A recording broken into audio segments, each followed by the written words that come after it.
You are an embarrassment to this family. Sign the papers and get out of my life." Mark Sterling slammed the divorce papers onto the table so violently the coffee mug shattered on the floor. Graduation morning. His wife hadn't even changed out of her pajamas yet. He grabbed her diploma invitation and ripped it in half in front of her face. "This means nothing. You are nothing." He had spent 6 years calling her a burden, a dreamer, a waste. He was already halfway out the door when his phone buzzed with a news alert he hadn't seen yet. He never looked down. He had no idea his wife was 4 hours away from signing an $850 million deal. Before we go any further, if you believe in karma, subscribe to this channel, drop a comment with the city you're watching from, and let's see how far this story travels. The alarm went off at 5:45, same as always. Serena Vance had been waking up at 5:45 for the past 6 years. Not because she had to, not because someone made her, but because somewhere between the 3rd year of her doctoral program and the moment she started building something in secret that the world wasn't ready to know about, she had learned that the hours before sunrise belonged to no one else. They were hers, pure, uninterrupted, and ruthless in their silence. She stood at the window of their Upper West Side apartment with a mug of black coffee, no sugar, no cream. She hadn't had time for sweetness in years, and watched the city below begin to exhale.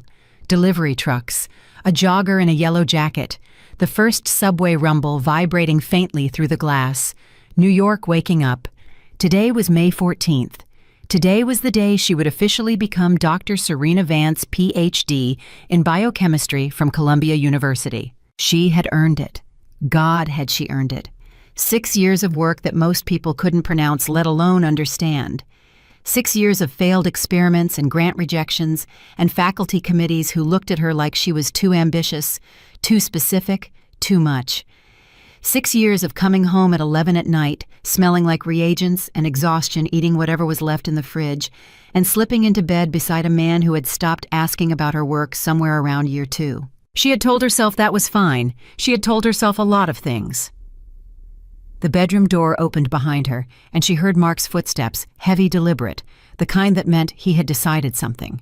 She didn't turn around. "Serena." His voice had a quality to it she recognized immediately. Flat, performative. The voice he used when he had rehearsed what he was about to say and wanted to make sure it landed with maximum impact. She took a slow sip of her coffee. "I'm busy getting ready, Mark. This can't wait."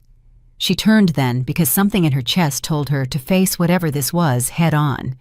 And she saw him standing in the doorway of their living room in his full suit, the charcoal one he wore to important meetings, with a manila envelope in his hand held out toward her like a peace offering or a verdict. She didn't move. "What is that?" He set it on the kitchen table, slid it across with 2 fingers like he'd practiced the gesture. "Divorce papers," he said. "I had them drawn up 2 weeks ago. I needed to wait until I was sure." Serena stared at the envelope. She had spent 6 years studying complex biological systems, the way cells communicate, the way proteins fold, the way the body manages catastrophic stress at the molecular level. She understood academically precisely what her nervous system was doing in this moment. The cortisol spike, the vagal response, the strange tunnel vision effect of acute shock. But none of that helped. "You're giving me divorce papers," she said quietly. "Today." "I know the timing isn't today," she repeated. "On my graduation day." Mark exhaled through his nose. That exhale she knew well too. Impatient, slightly disgusted. The exhale of a man who had decided that your emotions were an inconvenience. "I didn't plan it this way," he said, "but I think you know this has been coming for a long time." "I don't know that," she said, "because you never talked to me." "I tried." "You didn't." Her voice was steady. She was almost frightened by how steady it was. "You stopped asking me about my work. You stopped coming to my presentations. You stopped, Mark. When was the last time you asked me how I was doing? Not what I was doing. How I was." He crossed his arms. There it was, the physical wall. The body language she had once studied in a psychology elective and never forgotten. "This isn't about me not being supportive," he said. "This is about the fact that I'm 34 years old and my wife is still in school. I have built a career. I have a life. I wanted a partner who was part of that life, not someone who was always somewhere else, always chasing the next thing, always chasing." Serena set her coffee down very carefully on the counter. I defended my doctoral dissertation last month, Mark. I published in Nature Biotechnology. I was just invited to speak at— No one cares about that, he said it flatly. No cruelty intended, which somehow made it worse. No one in the real world cares about your papers and your journals and your conferences. I needed a wife, a real partner, someone who wanted the same things I wanted. She looked at him for a long moment. What things did you want? She asked. Because I don't think you ever told me. He was quiet for exactly the amount of time it takes a man to realize he doesn't have an answer. Then he said, I'm seeing someone. The room didn't move. The city kept going outside the window. A taxi horn, a distant siren. The world entirely indifferent to the fact that 6 years of her life had just been handed back to her in a manila envelope. Her name is Jessica, Mark said. She works in finance. She has her life together. We've been— He stopped. How long? Serena asked. 4 months. She nodded slowly. 4 months. She had been finishing her dissertation for the past 4 months, pulling 18-hour days, running on coffee and the kind of stubborn, bone-deep determination that her advisor had once told her was either her greatest strength or the thing that would eventually break her. She had been doing all of that while Mark was building a new life 2 steps to the left. You said you needed someone who contributed to the real world, she said. That's what you said to me 2 weeks ago. I remember now. I thought you were stressed about work. I meant it, he said. Not unkindly, which was the worst part. He said it like it was simply true, like gravity. You're 32 years old, Serena. You have a PhD. Great. But you don't have income. You don't have stability. You've been on stipends and grants this entire time, and I've been carrying this household. I'm not angry about that. I'm done. I deserve more. Serena picked up the manila envelope. She held it in both hands. She thought about 6 years of work. She thought about the 72-hour stretches in the lab. She thought about the 2 rounds of grant funding she had secured on her own while simultaneously building something no one in this apartment knew about. She thought about the encrypted messages on her secondary phone. She thought about the meeting scheduled for this afternoon, the one she had moved 3 times around academic obligations, around graduation ceremonies, around the small, careful architecture of a double life she had been maintaining for 2 years. She thought about Daniel Cho, her business partner, who had texted her at 4 a.m. They want to move on the deal today. Boards assembled. Thorns confirmed. She looked at Mark Sterling, this man with his charcoal suit and his rehearsed delivery, and his absolute certainty that he was the one leaving something small, and she felt something settle inside her. Not anger, not grief, something quieter and much more dangerous. Clarity. Okay, she said. Mark blinked. Okay, I'll sign. He hadn't expected that. She could see it in the small recalibration of his expression, the flicker of something that might have been disappointment that she wasn't going to fight him, wasn't going to give him the dramatic exit he had prepared for. Just like that, he said. I have a graduation to get to, she said, and then I have a meeting. He almost laughed. She could hear it at the edge of his voice, that barely there condescension that she had lived with so long. She had learned to filter it out the way you filter out traffic noise. Of course you have a meeting. Always something with you. Yes, she said simply. Always something. She walked to the bedroom to finish getting ready. She heard him behind her. The apartment is technically in both our names, so we'll need to figure out. I've already spoken to my attorney. There's a process. She closed the bedroom door. She sat on the edge of the bed, and for exactly 90 seconds, Serena Vance allowed herself to feel it. All of it.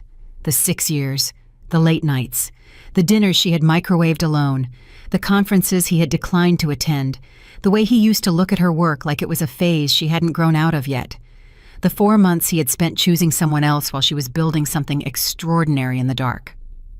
90 seconds. Then she stood up, squared her shoulders, and opened the closet. The graduation gown hung on the left side, black traditional with the 3 velvet stripes on the sleeve that she had dreamed about since she was 19 years old and had first read a paper by a biochemist named Dr. Rachel Lim and decided with absolute certainty that she was going to change the field. She put it on over her clothes. She looked at herself in the mirror. Dr. Serena Vance. She picked up her secondary phone. There were 6 messages from Daniel. The last one read, Boards at 30 Rock. Thorne flew in from London last night. $850 million on the table. S. Final number. This is it. She typed back, "I'll be there by 2. His response came in under 30 seconds. "I'll tell them to hold." She tucked the phone into her bag and walked out of the bedroom. Mark was in the kitchen pouring himself coffee with the ease of a man who had already emotionally vacated the premises. "I'll have my things moved this week," he said without looking at her. "Jessica's place is larger anyway." "That's fine," Serena said. "You should probably start thinking about finances," he added. "The lease renews in August. I don't know how you're going to—" "Mark." She said his name quietly, and something in her tone made him actually look at her, really look, at the graduation gown, at the set of her jaw, at the stillness in her that he had never quite known what to do with. "I want you to know something." "What?" "I never needed you to carry me," she said. "I let you believe that because it seemed to matter to you, but I want you to know that I was never struggling, not the way you thought." He frowned. "What does that mean?" She picked up her keys and her bag and the manila envelope containing his divorce papers. "Have a good day, Mark," she said, and she walked out. The elevator took 45 seconds to arrive. She stood in the hallway and breathed, in and out, steady, controlled. She had done harder things than this. She had failed a critical experiment 3 weeks before a grant deadline and rebuilt the entire assay protocol in 48 hours. She had presented preliminary data to a skeptical NIH panel with a fever of 102 and walked out with full funding. She had spent 2 years building a biotech company in total secrecy while maintaining the external performance of a devoted doctoral student with a supportive marriage. She could walk out of this hallway. The elevator opened. She stepped in. And as the doors closed, she looked at her own reflection in the mirrored panel and thought not for the first time that Mark had made a catastrophic miscalculation, not about her character, not about her ambition, about the timeline. He had moved 4 months too late, because 6 weeks ago she had incorporated Biovance Therapeutics as a Delaware C corporation with herself as sole majority shareholder. And under New York State's equitable distribution law, she had quietly researched 18 months ago, just to understand her position, assets acquired during a marriage, including equity in a company, were subject to division in a divorce. Were subject to division, unless the divorce was finalized. And Mark, in his haste to begin his new life, had handed her papers this morning. Not filed, handed. She still had to sign. They still had to file. There was a mandatory 60-day waiting period in the state of New York. She had, by her most conservative calculation, approximately 11 weeks before anything was legally finalized. The acquisition was scheduled for this afternoon. She stepped out of the elevator into the lobby of her building, greeted the doorman by name, and walked out into the bright morning air of Manhattan. Her graduation ceremony started at 10. Her board meeting started at 2. She had exactly 4 hours. She pulled out her secondary phone and called Daniel. He picked up on the first ring. "Tell me you're okay." "I'm better than okay," she said. "Has legal finished the last amendment to the term sheet? Signed off at midnight. Thorne's team requested one more look at the IP assignment clause, but our counsel shut it down. We're solid." "Good. What's his read?" "Thorne's." Daniel exhaled slowly. "He's impressed, Serena. He won't say it directly because he's Thorne, and Thorne doesn't say anything directly. But I was in the pre-meeting this morning and he walked in, looked at our deck, and said, and I am quoting, 'I don't make $800 million mistakes.'" Serena almost smiled. He said that as a compliment. He said it as a statement of fact, which, coming from Julian Thorne, is the highest compliment available. "What about the equity retention clause we locked in 10%? 10% and the $2 million base. And the research division stays under your leadership for a minimum of 4 years." She stopped walking for a moment on the sidewalk outside her building. Around her, the city moved. A woman with a stroller, a cyclist in a bright orange jacket, 2 men arguing in what sounded like Cantonese outside the deli on the corner. $850 million. 10% retained equity.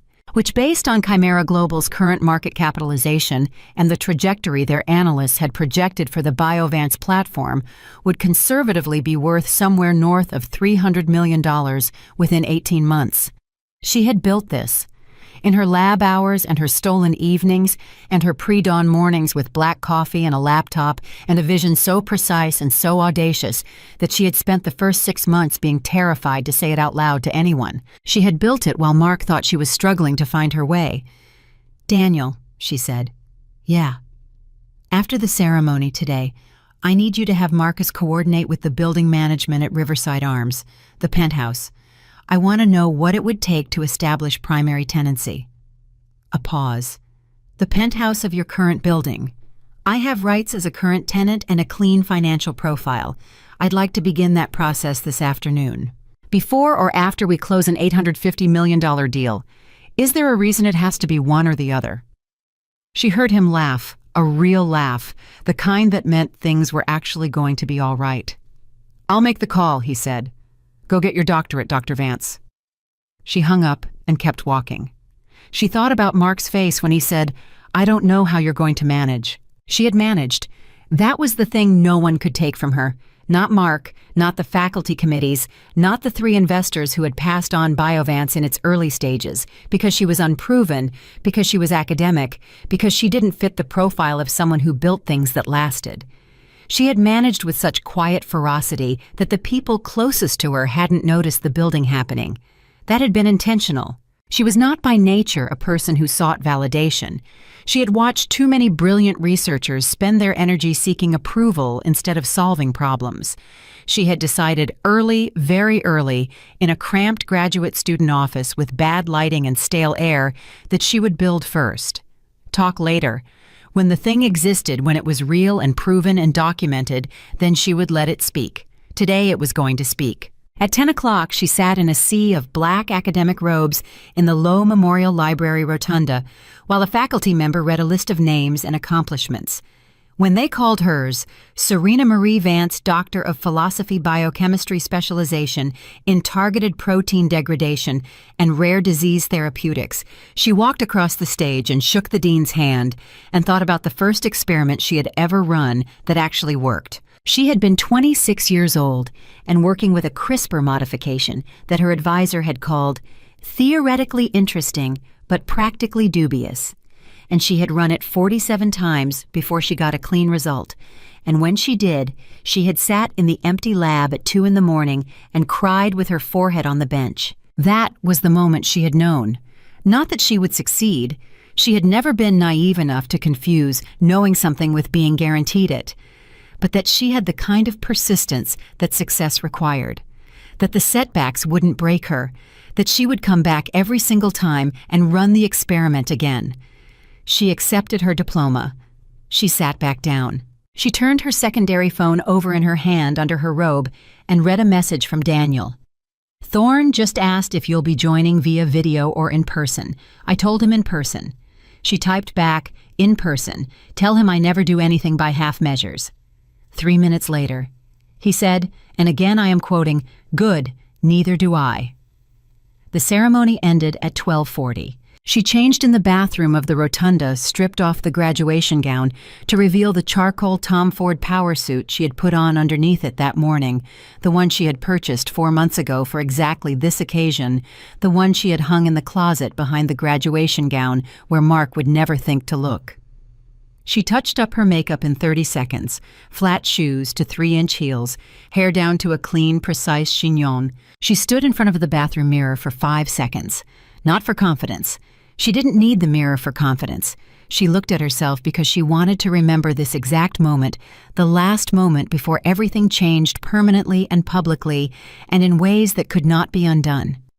She thought Mark handed me divorce papers this morning and told me he didn't know how I was going to manage. She thought I'm about to go close an $850 million acquisition deal.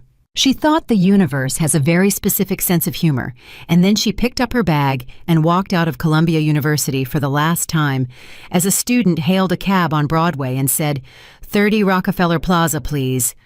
The cab pulled into traffic. She opened her primary phone for the first time all day. 14 messages from Mark. She didn't read them. She set the phone face down on the seat beside her. Then she opened her secondary phone, pulled up the final term sheet, and read through it one more time, every clause, every representation and warranty, every indemnification provision, not because she didn't know it, but because this was how she worked. Thorough. Twice. No assumptions. The cab turned onto Fifth Avenue. She could see 30 Rock ahead, its Art Deco tower catching the afternoon light. She thought about the 14 months she had spent in a sterile co-working space in Midtown, building the Biovance platform, with Daniel and a team of 6 researchers who had believed in her before there was anything to believe in except her word and her data. She thought about the investor meetings where she had been dismissed. She thought about the midnight call with a patent attorney working through a crucial IP protection question that could have collapsed everything. She thought about the exact moment she had realized that what she was building wasn't just commercially viable, it was genuinely important, the kind of science that could change outcomes for hundreds of thousands of patients with diseases that currently had no treatment options. She thought about Mark saying no one in the real world cares about your papers and your journals. The cab stopped in front of 30 Rock. She stepped out and looked up at the building. She thought, someone in this building is about to care very much. She straightened her jacket. She walked in. At the security desk, she gave her name, and the guard looked at his screen and looked at her and looked at his screen again with an expression that suggested he had not expected the name Serena Vance to belong to the woman standing in front of him, young, composed, carrying nothing but a slim leather portfolio. 52nd floor, he said. They're expecting you. I know, she said pleasantly. The elevator was glass, and as it rose through the building, she could see the city spreading out below her. The ordered grid of Manhattan, the river, the bridges, the sprawling boroughs beyond. She had grown up in Queens, the daughter of a Filipino nurse and a Puerto Rican high school chemistry teacher who had told her when she was 8 years old that the most dangerous thing she could ever do was decide she already knew her limits. She had decided nothing of the sort. The elevator opened. Daniel was waiting in the hall outside the boardroom, tall, slightly flushed in a blue suit that meant he had also dressed for the occasion. He looked at her and said, "How are you?" "I signed divorce papers this morning," she said. His expression shifted through about 4 different emotions in under a second. "Serena." "I'm fine," she said. "Are we ready?" He held her gaze for a moment, then nodded. "They're all in there. 14 executives. Thorne's at the head of the table." He lowered his voice. "He's already asked about you twice." "What did he ask?" "First time, is she what her data says she is? Second time, has she done this before?" Serena considered that.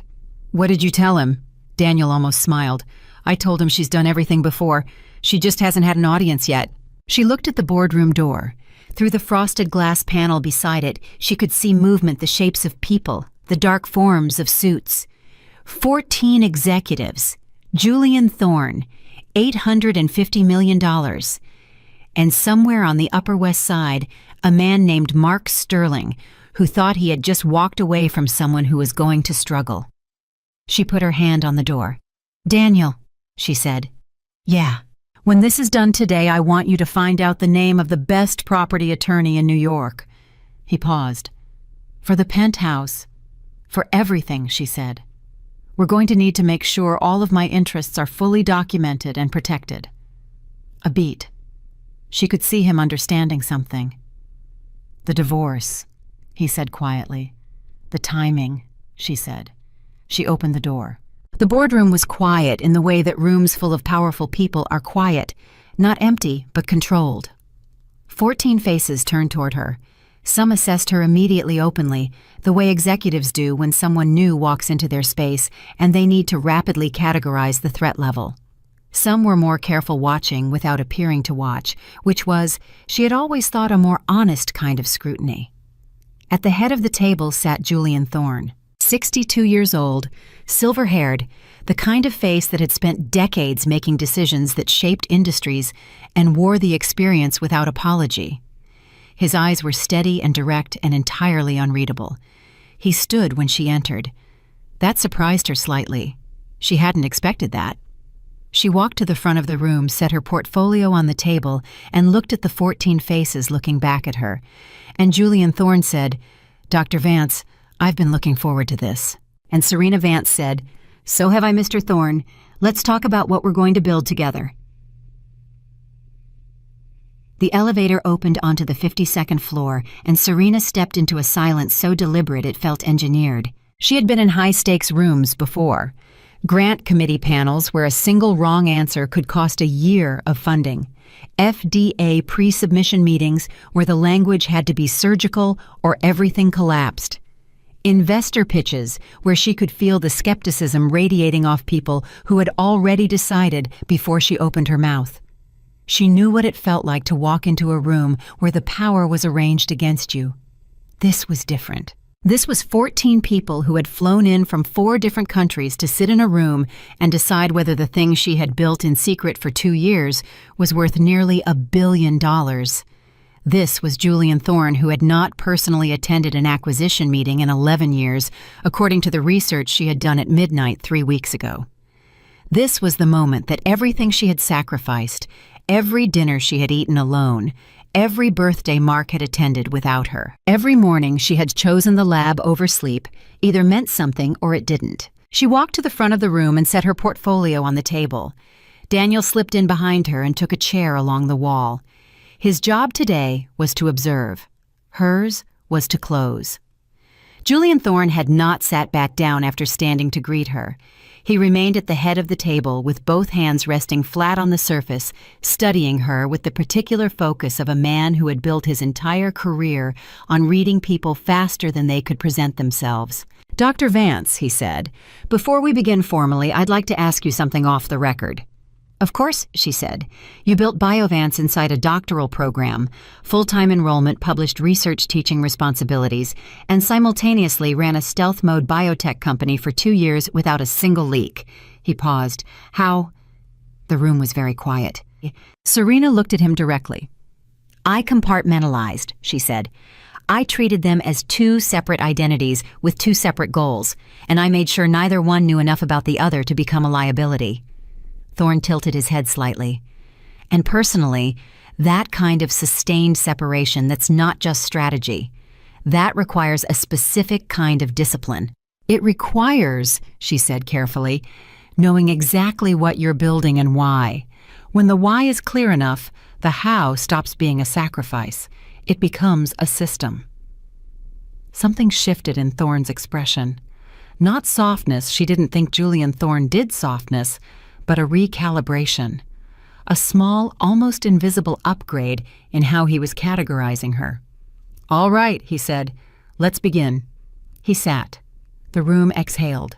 A woman named Patricia Holt, Chimera Global's chief strategy officer, opened a leather binder and said without looking up, "Dr. Vance, our due diligence team flagged a concern regarding the scalability of the BioVance delivery mechanism at commercial production volumes. Can you walk us through how you addressed that in the revised manufacturing protocol?" Serena had anticipated this question. She had anticipated every question in this room because she had spent 3 nights running mock interrogations with Daniel and their legal counsel, and she had answered each one until her answers were clean and precise and required no hesitation. She walked them through the manufacturing protocol in 7 minutes. She used no jargon that wasn't necessary. She cited her own published data and 2 independent validation studies that Chimera's team had apparently not yet seen, which she could tell by the way Patricia Holt stopped writing midway through and looked up. "Those validation studies," Holt said, "when were those completed?" 6 weeks ago, Serena said. "They're not yet published. Our counsel determined that publication timing relative to the acquisition announcement needed to be coordinated carefully. You'll find them in the supplemental data package your team received this morning." Holt looked at the man to her left, a younger executive who was presumably responsible for document review, who was already pulling up something on his tablet with the slightly panicked efficiency of someone who had missed something important. "Page 47, Serena said helpfully. The room shifted again. She could feel it, the small tectonic adjustment of people who had come in expecting to be in control of the information and had just discovered that the person across the table had more of it than they did. A man named Robert Kessler, head of Chimera's business development division, leaned forward. The IP assignment in the term sheet We have a concern about the scope of the carve-out for your pre-existing academic research. The Columbia Licensing Office has a claim on work performed during your doctoral enrollment. How do you reconcile that? This was the one she had stayed up until 3 a.m. resolving with her patent attorney. The Biovance Core platform, she said, was developed using proprietary methodologies originated prior to my doctoral enrollment, documented and time-stamped in our corporate records. The work conducted at Columbia addressed a related but legally distinct research question. Our IP Council and Columbia's Technology Transfer Office have already executed a non-assertion agreement. It's in the supplemental package as well. A beat. Page 93. Kessler sat back. Thorne was watching her with an expression she was beginning to read, not warmth exactly, but something adjacent. The look of someone watching a thing perform exactly as its specifications promised. For 40 minutes they came at her, one after another, methodical and relentless, the way corporate due diligence is designed to work, not to find the truth necessarily, but to find the cracks. The places where confidence was covering uncertainty. The places where the data was solid, but the founder was not. She didn't crack. She had no cracks to find.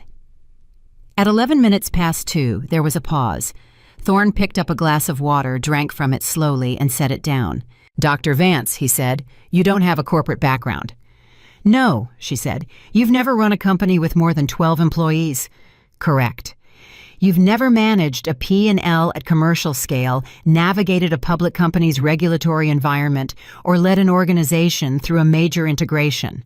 "Also correct." He looked at her steadily.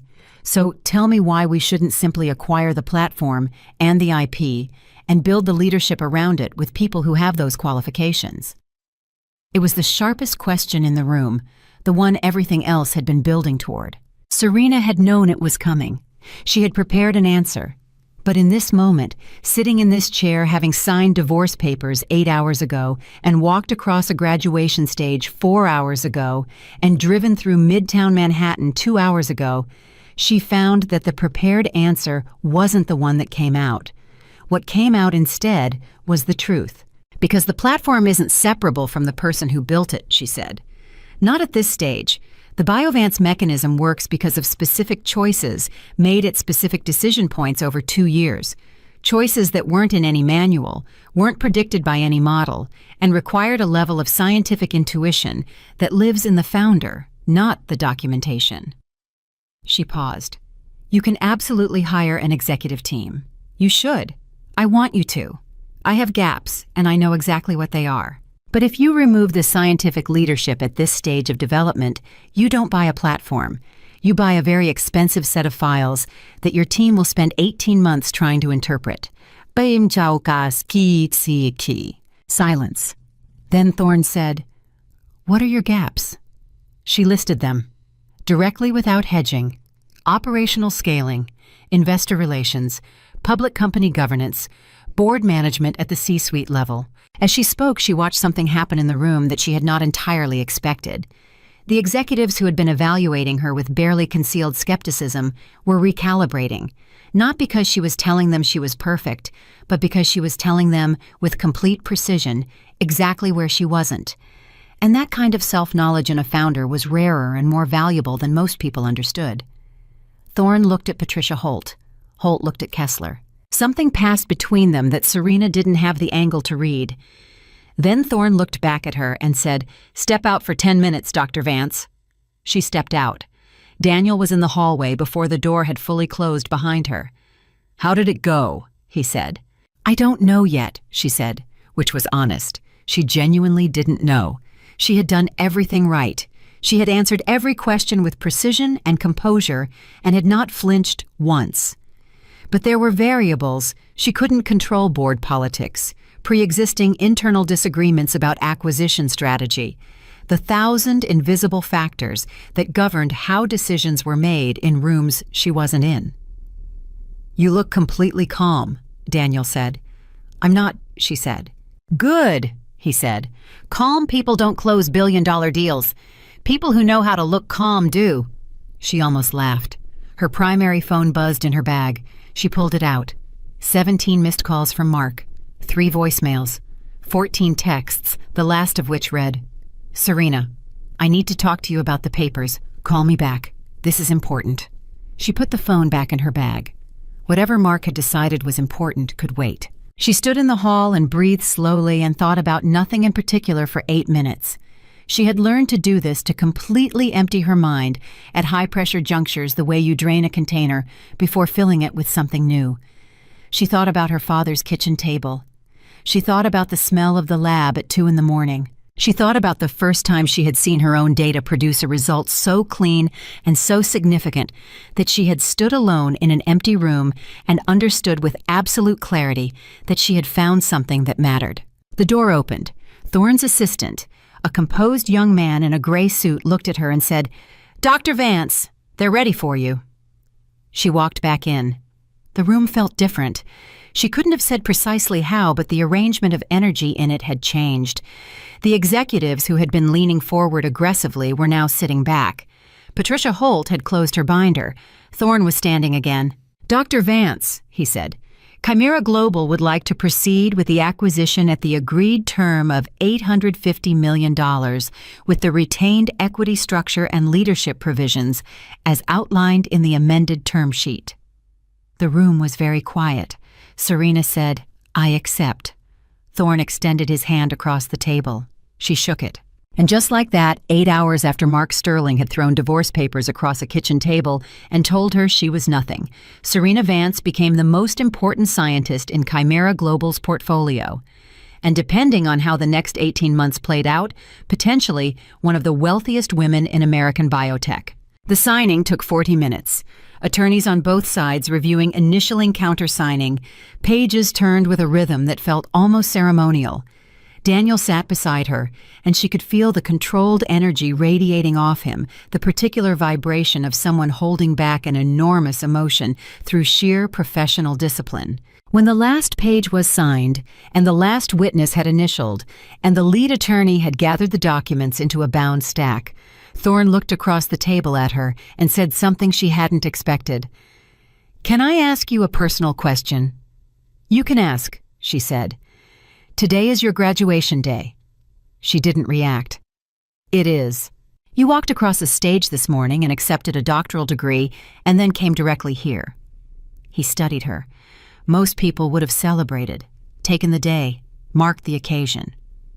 "I did mark it," she said. "This is how I mark things." He was quiet for a moment. Then he said, "What does the rest of your day look like?" She considered the question. "Property matters," she said, "and some personal reorganization." He nodded slowly, and she had the distinct impression that Julian Thorne, who had spent 40 years reading people across boardroom tables, understood significantly more than she had said. He didn't push. She didn't offer. The meeting ended at 4:17. In the elevator going down, Daniel waited until the doors closed and then turned to her and said, $850 million, Serena. "I know. He stopped, pressed his hand flat against the elevator wall. "I need a second." "Take it," she said. He exhaled, a long, shaking exhale. "Are you okay? Like actually okay? Because this morning you told me you signed divorce papers, and I have been sitting on that for 4 hours, and I don't know how you—" "Daniel." "Yeah. I'm going to be okay," she said, "but I need you to do something for me first. Anything." "Call Marcus at the property management office," she said, "and then call our attorney. I need her to look at something regarding the timing of the acquisition and the status of a legal filing." He understood immediately. She could see it in the way his expression shifted, the quick, quiet click of two pieces fitting together. "The divorce," he said. "The divorce was filed this morning," she said.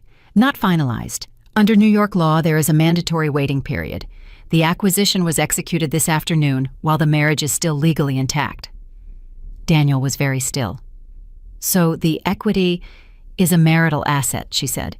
"Potentially, depending on how the filing is structured and whether Mark's attorney has thought to look at the timeline." A pause. "I want our attorney to look at the timeline before his attorney does." "Serena," he said slowly, "did you know this morning that—" "I knew the law," she said. "I researched it 18 months ago. I didn't know this morning that Mark was going to hand me papers today. That was his timing, not mine. She looked at him steadily. But I am not going to pretend I don't understand the implications. The elevator opened into the lobby. She walked out into the late afternoon light of Rockefeller Plaza. The city was moving at full speed, commuters and tourists, and the particular electricity of a Manhattan afternoon in May when the light comes in at an angle that makes the buildings look almost gentle. She stood on the sidewalk and breathed. Her secondary phone buzzed. A message from their attorney, "Congratulations. Daniel filled me in. I'm already looking at the filing timeline. Call me when you're ready." Her primary phone buzzed. Mark again. This time a voicemail he had left 40 minutes ago, which meant he had called during the signing. She pressed play. His voice came through and he sounded different. Not the controlled, rehearsed voice of this morning. Something rougher, faster. "Serena, it's me. Look, I need you to call me back. I heard something today. I'm not sure what's going on, but someone told Jessica that you were, look, just call me. We should talk before anything gets filed. I think maybe we were both too hasty this morning, and I'd like to—" She stopped the voicemail. She stood with the phone in her hand. He had heard something. Someone had told Jessica, which meant something about Biovance, or the acquisition had reached him through the social network of New York, a friend of a friend, a colleague, who had seen something, the particular velocity of information in a city where everyone knew someone who knew something. She thought about him this morning. The manila envelope sliding across the table, the boxes, the way he had said, "I don't know how you're going to manage." She deleted the voicemail. She called her attorney. "It's Serena," she said when the call connected. "What's the timeline look like?" "Clean," her attorney said. "The papers were delivered this morning but not filed. Filing requires both signatures and a processing period. As of right now, you are legally married. The acquisition closed at 4:17 p.m. while that status was intact. And the equity, 10% of an $850 million transaction executed during the marriage, is a marital asset under New York equitable distribution law. Whether Mark's counsel pursues it will depend on whether they move quickly enough to understand what they're looking at." A pause. "But Serena, that's not actually the most important thing right now." "What is?" "Your name," her attorney said. "As of 4:17 today, you are one of the most significant figures in a publicly announced billion-dollar biotech acquisition. Your name will be in every trade publication by tomorrow morning. The Wall Street Journal has already reached out to Chimera's PR team." Another pause. "Mark is going to know the full picture very shortly, regardless of what anyone tells him." Serena was quiet for a moment. "Let him find out," she said finally. "I'm not going to manage his information. And the penthouse Daniel mentioned. I'd like to begin that process tonight," she said. "I'm the primary income-eligible tenant in that building as of today. I want my position documented. I'll make the call." She hung up. She stood on the sidewalk outside 30 Rockefeller Plaza in her charcoal Tom Ford suit in the slanted light of a May afternoon with $850 million worth of signed documents being couriered to a law firm on Park Avenue, and she thought about everything and nothing. She thought about her father, who had taught high school chemistry for 31 years, and who had told her when she was 12 that the most powerful thing in science was patience. Not intelligence, not resources. Patience.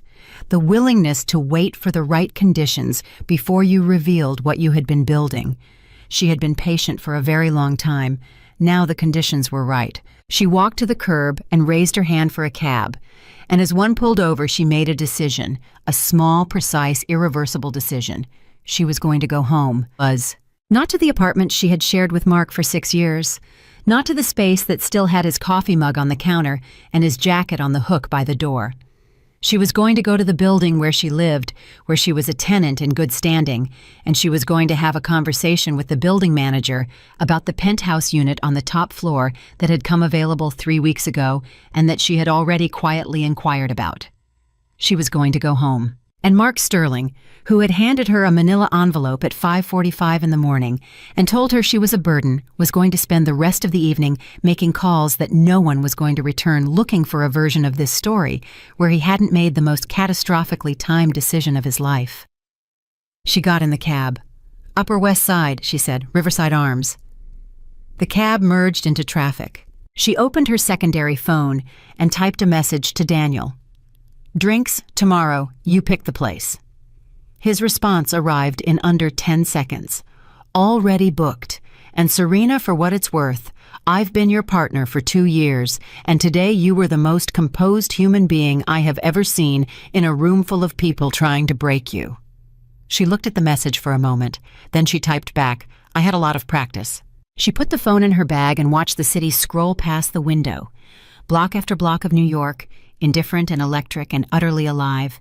And she thought about the morning and the papers and the boxes and the man who had looked at her and seen a burden, and the 14 executives who had looked at her 3 hours later and seen something worth nearly $1 billion.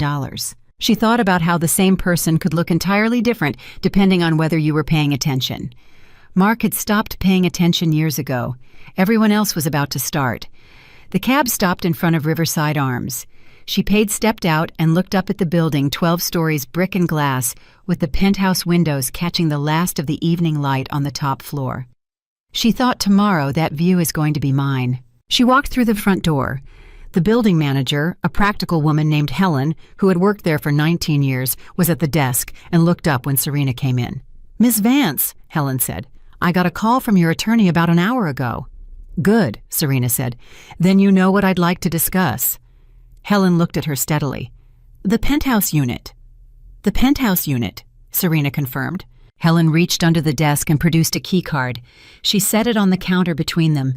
"It's ready when you are," she said. Serena picked up the key card. She thought about Mark's voice in that voicemail, rougher, faster, the first edge of panic beginning to show through the confidence. She thought about how in a few hours his attorney was going to start making calls, and those calls were going to reveal a timeline that was going to reframe everything Mark thought he understood about what he was walking away from. She pressed the elevator button. She rode up to the top floor. She stood in the doorway of the penthouse and looked at the city laid out below her, all of it, the river and the bridges and the lights beginning to come on as the evening settled in, and she thought about her father's kitchen table and her mother's voice in the lab at 2 a.m, and the 47 times she had run an experiment before it worked. She thought, this is what patience looks like from the other side. She stepped inside, and she let the door close behind her. The penthouse smelled like fresh paint and possibility. Serena set her bag on the kitchen counter, loosened the collar of her suit jacket, and stood at the window for exactly 3 minutes. Not thinking, just breathing. She had learned that trick in her second year of grad school, the deliberate pause between high-intensity events that kept your nervous system from compressing everything into one long, undifferentiated blur. The graduation, the boardroom, the signing, the voicemail, the key card in her hand, 3 minutes.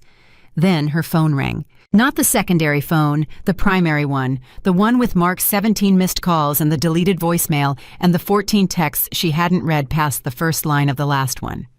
This time it wasn't Mark. It was a number she recognized as belonging to his attorney, a man named Jeffrey Carr, who had a corner office in Midtown and a reputation for being meticulous and expensive. She let it ring. It rang 4 times and went to voicemail. 30 seconds later, a text from an unknown number. "Ms. Vance, this is Jeffrey Carr, representing Mark Sterling. It is important that we speak at your earliest convenience regarding the filing status of the divorce petition and certain developments that have come to our attention. Please call my office." She read it twice. Certain developments that have come to our attention. So it had already started. Faster than she had expected, which meant Mark had not wasted time after hearing whatever he had heard through Jessica's network. He had called Carr within hours of the acquisition closing, which meant he understood, or Carr understood on his behalf, that the timeline was significant. She called her own attorney back. "He's already moving," she said when the call connected. Carr reached out 40 minutes after the signing. Her attorney, a woman named Linda Zhao, who had been practicing family law in New York for 22 years and who did not believe in softening things unnecessarily, said, "I expected it. Carr is good. He's going to look at the filing timeline, run the equitable distribution analysis, and advise Mark to contest the asset classification before we can establish the corporate separation argument." "Can he win that?" Serena asked. He can make it complicated, Linda said, which is not the same as winning, but complicated is expensive and slow, and it creates exposure for you during a period when Chimera's PR team is going to want your public profile clean and your legal situation invisible. A pause. Here's what I want you to understand. You didn't do anything wrong. The timing is what it is.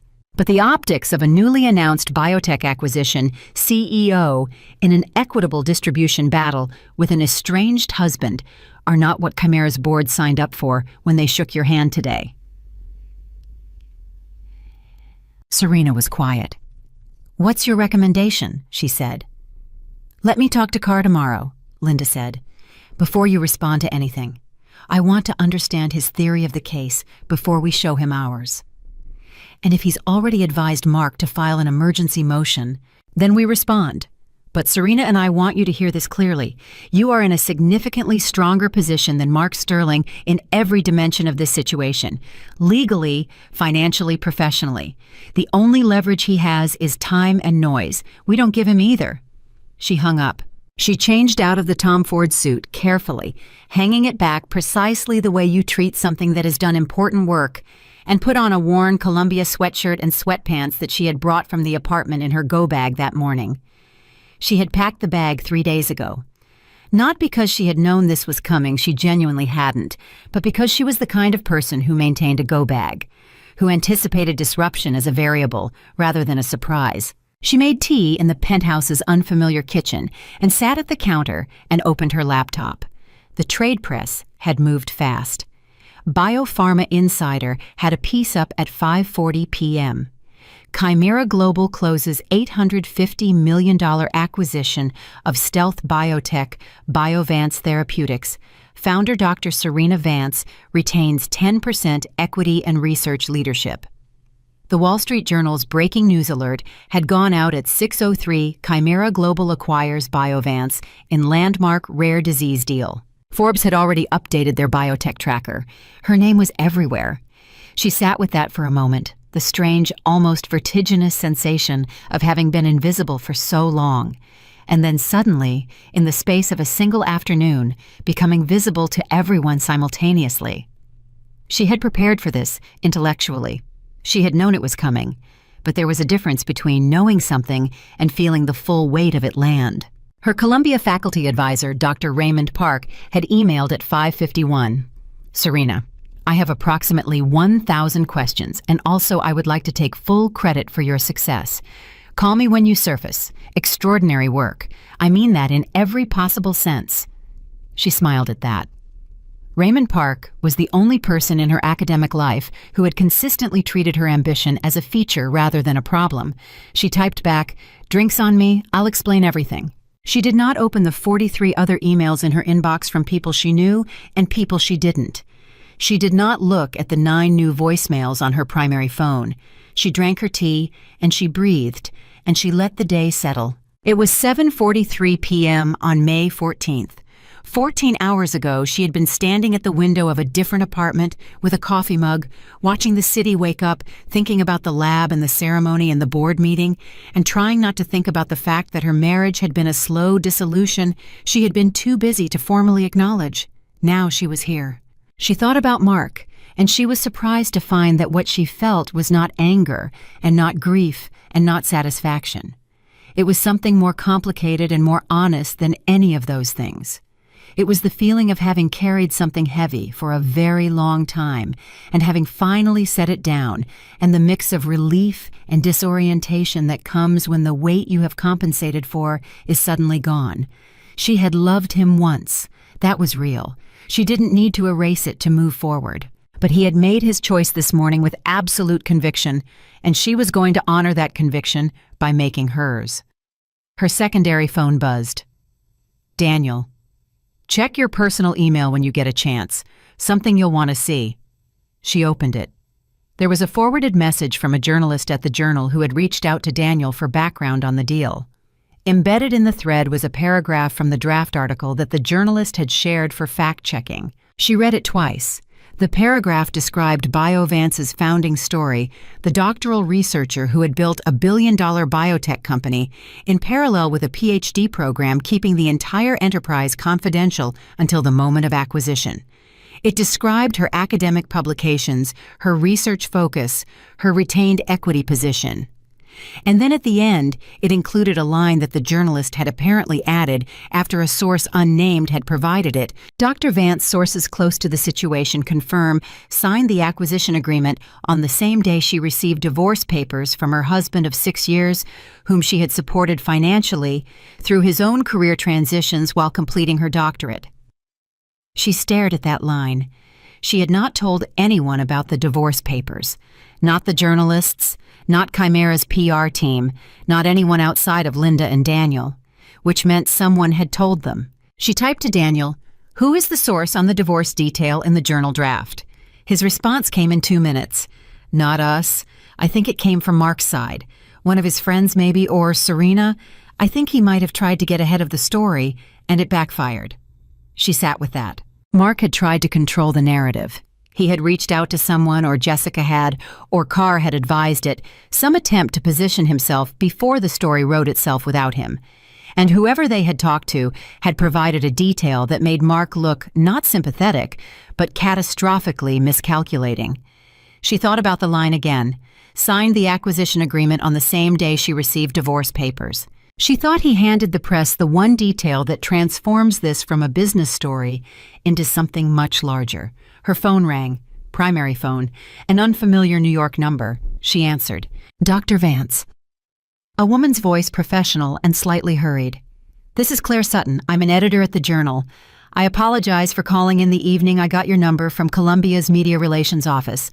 We're running a piece tomorrow morning on the Biovance acquisition, and we'd like to give you the opportunity to speak on the record if you're willing." Serena said, "What angle is the piece taking?" A brief pause. "The science primarily, the platform, the rare disease application, the Chimera partnership, but there's also there's a human element that our sources have indicated, and we'd rather have your words than work with second-hand accounts." "The divorce," Serena said. Another pause, slightly longer. "Yes."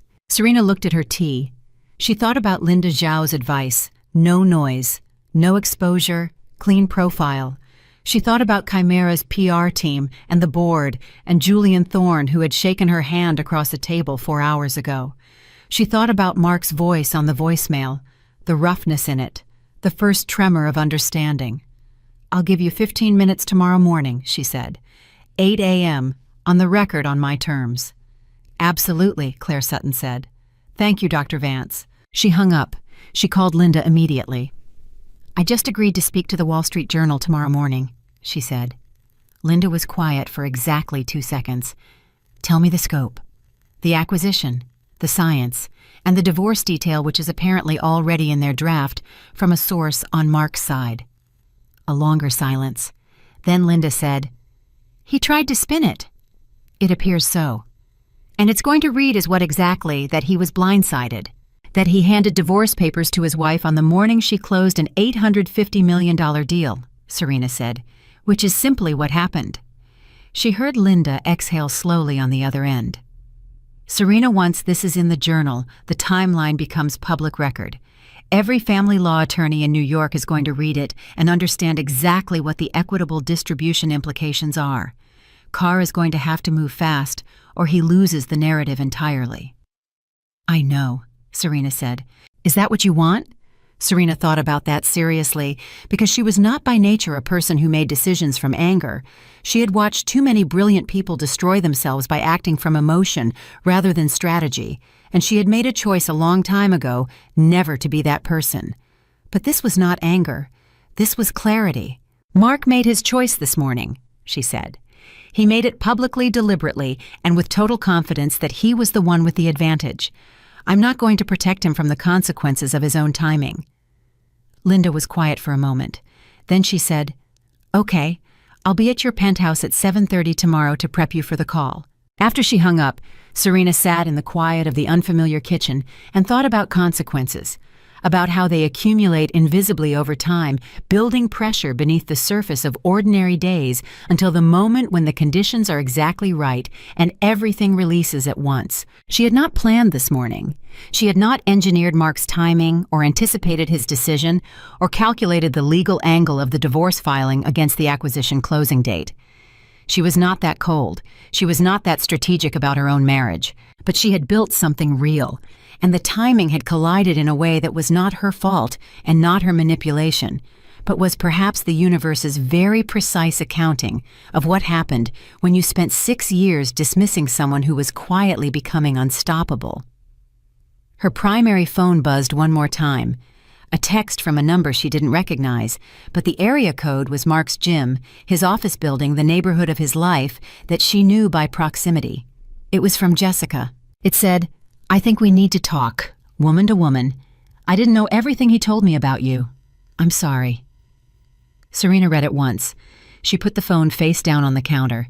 She was not ready to have that conversation. Maybe she never would be, and that was allowed. Jessica was not her responsibility and not her villain. She was a person who had been told a version of a story by a man who specialized in versions of stories that centered himself.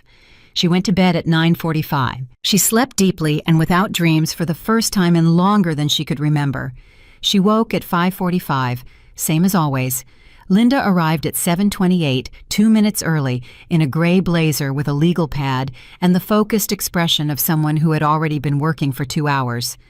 "Coffee," Serena said. "Please," Linda said. She sat at the counter, opened the legal pad, and said, "Here's what you say and what you don't say. You talk about the science. You talk about what Biovance will do for patients with these diseases. You talk about the partnership with Chimera and what it means for the field. You do not characterize the divorce. You do not comment on Mark. You do not explain, defend, or justify anything about your personal life. And if she asks directly about the timing, you say the timing of personal matters is private. What happened professionally on May 14th speaks for itself." Serena nodded. "Can you do that?" Linda said. "Without editorializing." "I can do that." "Good.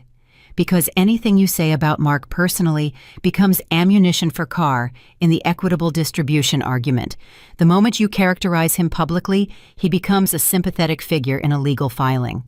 The call with Claire Sutton started exactly at 8. Sutton was sharp, prepared, and careful, the kind of journalist who had clearly done her homework and understood that the more interesting story was not the drama, but the architecture of what Serena had built. She asked about the Biovance platform. Serena explained the science in 3 minutes, clean, accessible, patient-centered. She talked about the disease populations the therapy could reach. She talked about the research pipeline and what the Chimera partnership enabled. Then, Sutton said, "Dr. Vance, you completed your doctoral defense, walked across a graduation stage, and signed an $850 million acquisition agreement, all within the same 12-hour period. Is that accurate?" "It is," Serena said. "And you were also served divorce papers that morning." A beat. "Personal matters are private," Serena said. "What happened professionally on May 14th speaks for itself." Sutton paused. "Your husband, Mark Sterling, did he know about Biovance?" "My ex-husband did not have visibility into my business activities, no." "Why not?" Serena considered the question carefully. "Because I learned early in my career that the work has to come first. Not the credit, not the recognition, not the validation. The work. I built something I believed in, and I built it in the conditions that were available to me. I didn't require anyone's permission or awareness to do that." There was a silence on the line that Serena recognized as a journalist deciding whether to push. Sutton didn't push. She said, "Last question. What do you want people to understand about what Biovance represents?" And Serena said without hesitation, "That the most dangerous person in any room is the one everyone has stopped paying attention to." The call ended at 8:22. Linda set down her pen. "That last line is going to be the headline." "I know," Serena said. Her secondary phone buzzed. "Daniel, journal piece is being expedited, running in the afternoon digital edition. Serena Thorne's office just called. He wants a brief call at 10. She typed back, "Confirmed." She poured a second cup of coffee and stood at the penthouse window and looked at the city below the river, catching the morning light. The bridges, the ordered grid of streets that had held her ambitions for 12 years without ever knowing it. At 8:47, an alert arrived on her primary phone from a news aggregator she had set up years ago to track biotech industry mentions. The alert was not about Biovance. It was a brief item in a New York business blog with a headline that made her go very still. Sources mark Sterling estranged husband of Biovance CEO seeking emergency injunction to delay acquisition asset classification pending divorce proceedings. She read it 3 times. Then she called Linda. "He filed," Linda said before Serena could speak. "Carr moved this morning at 7 a.m., emergency motion in family court to freeze the classification of the Biovance equity pending equitable distribution proceedings." "Can he get it?" Serena said. "He can get a hearing," Linda said. "He won't get the freeze. The corporate structure is too clean. The IP chain of title is too well documented, and the acquisition is already executed. You can't unwind a signed and closed transaction with a family court motion. But Carr knows that. This isn't about winning the legal argument." "It's about the press," Serena said. "It's about pressure," Linda said. "He wants you uncomfortable and reactive during the first 48 hours of your public profile. He wants Chimera's board reading about a legal dispute and getting nervous. He wants you to make a mistake." Serena set down her coffee cup. She thought about Julian Thorne, about the way he had studied her in the boardroom with the focused attention of a man calibrating risk, about what he would think when he saw a news item about a family court motion. Then she thought about what he had said when he stood up to greet her. He had stood up. In 40 years of acquisition meetings, he had reportedly never done that. She picked up the phone and called Daniel. "Get me Chimera's general counsel," she said. "Before the 10 o'clock call with Thorne. I want to brief their legal team on the motion before Thorne hears about it from someone else." "Already on it," Daniel said. "Serena, how are you doing? Honestly." She thought about this question, about the divorce papers and the graduation and the boardroom and the penthouse and the journal call and the emergency motion that had been filed at 7 a.m. while she was sleeping. "I'm doing," she said, "exactly what I always do, which is handling it," she said, "all of it, one thing at a time." The call with Chimera's general counsel, a methodical man named Stuart Price, lasted 18 minutes. She walked him through the corporate timeline, the IP documentation, the filing sequence of the divorce petition, and the legal basis on which Carr's motion would fail. Price asked 4 questions, all of them precise, and at the end said, "Dr. Vance, I'm going to advise Mr. Thorne that this is a nuisance filing with no material impact on the transaction. Is there anything in your read of the situation that contradicts that assessment?" "Nothing," she said. "Then we're aligned," he said. "Thank you for the proactive briefing. That was the right call." She hung up 30 seconds before the 10 o'clock call with Thorne. When it connected, his voice was exactly as it had been in the boardroom, measured direct, entirely impossible to read. "Dr. Vance," he said, "I assume you're aware of the motion filed this morning." "I briefed Stuart 40 minutes ago," she said. A brief pause. "I know. He called me immediately after. I want to hear it from you." So she told him, directly, with no softening and no editorializing. The divorce papers delivered the morning of the 14th. The acquisition closed the afternoon of the 14th. The equitable distribution law, the motion, the legal basis for its failure, the pressure strategy she believed Carr was executing. Thorne listened without interrupting. When she finished, he said, "Is there anything about your personal situation that is going to affect your capacity to lead the Biovance Research Division?" "No," she said. "Is there anything about this legal process that has any realistic chance of disrupting the executed transaction?" "No," she said. Another pause. Then Thorne said, "Dr. Vance, I've been in this business for 40 years. I have seen founders fall apart under far less pressure than you absorbed yesterday. I want you to know that what I'm observing, what the board is observing, is not a liability. It is a data point about the kind of leader we have partnered with." She was quiet for a moment. "Thank you," she said. "Don't thank me," he said. "Perform. That's all I need from you." "I know," she said. "That's all I need from myself." The call ended. She stood in the penthouse kitchen with her phone in her hand and thought about Mark filing an emergency motion at 7 a.m. on May 15th. She thought about him waking up on the morning after the worst decision of his life, and rather than absorbing the consequences, quietly doubling down. Reaching for something, some lever, some tool, some mechanism by which he could reassert control over a situation that had already completely escaped him. She thought about how that was so perfectly, so entirely him. She almost felt sorry for him. Almost. Her primary phone buzzed. A text from a number she now recognized as Jeffrey Carr's office line. "Ms. Vance, my client would like to propose a settlement conversation before this proceeds further.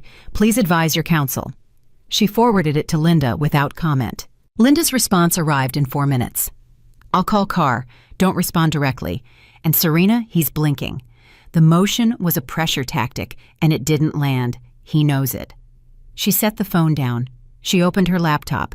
The Wall Street Journal's digital edition had updated with a new alert: the most dangerous person in the room. How Dr. Serena Vance built a billion-dollar biotech empire in secret. She clicked it. Her own face looked back at her from the screen, a photograph she hadn't known they had pulled from a Columbia faculty event 2 years ago, slightly grainy but clear. She was standing at a podium mid-sentence with an expression of absolute certainty. She read the first paragraph. It described the morning of May 14th. The divorce papers, the graduation stage, the boardroom, the signing, the timing that no novelist would have dared to write because it was too precise, too ironic, too perfectly constructed to be believed. It described all of it. And it ended with her words: "The most dangerous person in any room is the one everyone has stopped paying attention to." She closed the laptop. She thought about Mark reading that line. She thought about what it would feel like to recognize yourself as the person who had stopped paying attention. She didn't reach for her phone. She didn't call anyone. She didn't do anything with the feeling except let it exist, and then let it pass the way you let a completed experiment rest before you move on to the next one. She opened her secondary phone and typed a message to Daniel. "What's on the agenda for this week?" His response came back in 90 seconds, and it was a list of things: Chimera integration calls, press requests, investor briefings, a congressional biotech caucus that had apparently already reached out after seeing the journal piece that would have been 14 hours ago, completely beyond imagining. She read through it. Then she typed back, "Let's start with the science. Everything else follows from that." She put the phone down and picked up a notebook. A physical one, the kind she had used since graduate school, spiral-bound with graph paper inside, and she opened it to a clean page. She picked up a pen, and she began to write. Not strategy, not legal notes, not press talking points. She began to write the next phase of the research, the questions that the BioVance platform opened up, the problems that the Chimera resources now made solvable, the science that was waiting on the other side of all of this. Because that was where it had always begun, not in boardrooms, not in newspaper articles, not in the architecture of consequences. In a clean page and a question and the relentless, patient, quietly ferocious determination to find the answer. She wrote for 2 hours without stopping. The settlement conversation happened on a Thursday, 11 days after May 14th. 11 days since Mark had slid a manila envelope across the kitchen table with 2 fingers and told her he didn't know how she was going to manage. 11 days since the journal piece had run with her face and her words and a timeline so precise and so publicly devastating that it had been shared 40,000 times in the first 24 hours. Linda had told her to stay out of it. Let the attorneys talk. Don't attend, don't listen in, don't ask for a minute-by-minute account. The worst thing you can do in a settlement negotiation, Linda had said, is be emotionally present. Let me work. So Serena had spent Thursday in the Chimera Research Facility in White Plains, meeting the team she would be leading, 14 scientists, 3 of them former colleagues from her doctoral network, all of them watching her with a particular combination of professional respect and barely contained curiosity. She had spent 6 hours walking through lab protocols, reviewing active experiments, asking questions that she could tell surprised them with their specificity. She was not a figurehead. She never had been. She was a scientist who had also built a company, and the distinction mattered enormously to her. At 3:47 p.m., her phone buzzed with a text from Linda. "Call me." She excused herself from the lab and walked into the hallway. Linda picked up on the first ring. Tell me, Serena said. Carr came in with a demand for 30% of the Biovance equity valuation, Linda said, based on the argument that the company was substantially developed during the marriage using marital resources, specifically your time, which he characterized as a marital asset. Serena absorbed that. My time. He argued that the labor you contributed to Biovance during the marriage constituted a diversion of marital resources and that Mark is entitled to compensation for the opportunity cost. That's creative, Serena said flatly. It's aggressive, Linda said. And wrong. But it's designed to sound credible enough to scare you into settling. Here's what I told him. Serena waited. I told him that the Biovance IP chain of title predates the marriage by 18 months, that the initial capital came from your premarital savings and 2 grants awarded in your name alone, that Mark Sterling's financial contribution to the household during the marriage was offset entirely by your stipend and grant income, which I have fully documented, and that if he wants to make the argument in court that your intellectual labor belongs to your husband because you were married while you used your own brain, he is welcome to make that argument in front of a judge, and we will see how that reads in the public record. Then, a pause. What did Carr say? Serena asked. He asked for 15 minutes off the record with me, Linda said. And then he came back and offered a clean dissolution. No asset claims against Biovance or its equity. Mark retains his personal accounts, his car, and his personal property. You retain everything else, including full tenancy of the Riverside Arms apartment under the existing lease structure. Serena was quiet. He folded, she said. Completely, Linda said. Serena, I've been doing this for 22 years. I have never seen a man fold that fast who came in with that aggressive and opening position. Something changed. What changed? I don't know exactly, Linda said. But I suspect that Mark Sterling spoke to someone, maybe Carr himself, maybe someone in his personal network who explained to him what Jeffrey Carr apparently needed 11 days to calculate, that if this goes to court, the public record of a man who filed for divorce on the morning his wife closed an $850 million deal and then filed an emergency motion to claim credit for her intellectual labor is a record that will follow him for the rest of his professional life. Serena leaned against the hallway wall. She thought about Mark. Not with anger she was genuinely past anger had been since somewhere around the second morning in the penthouse when she had woken up and felt underneath everything an unexpected lightness. She thought about him the way you think about a chapter of your life when you can finally see it clearly from outside, what it was, what it wasn't, what it cost, what it taught you. Is the offer in writing? She said. I have it, Linda said. I want you to read it tonight and call me in the morning. Don't sign anything until you've slept on it. Is it fair? Linda was quiet for just a moment. It's more than fair. It's the right outcome. Then I'll sign it, Serena said. Sleep on it first, Linda said firmly. She went back into the lab. The lead researcher, a woman named Dr. Priya Anand, who had been with Biovance from the early months and who had the particular exhausted brilliance of someone who had been working at the edge of her capacity for 2 years, was waiting near the doorway with an expression that was trying very hard to be professionally neutral. Everything okay? Priya said. Everything is fine, Serena said. Walk me through the Phase 2 timeline. I want to understand where the bottlenecks are. Priya looked at her for one more second, assessing the way scientists assess by evidence rather than assumption.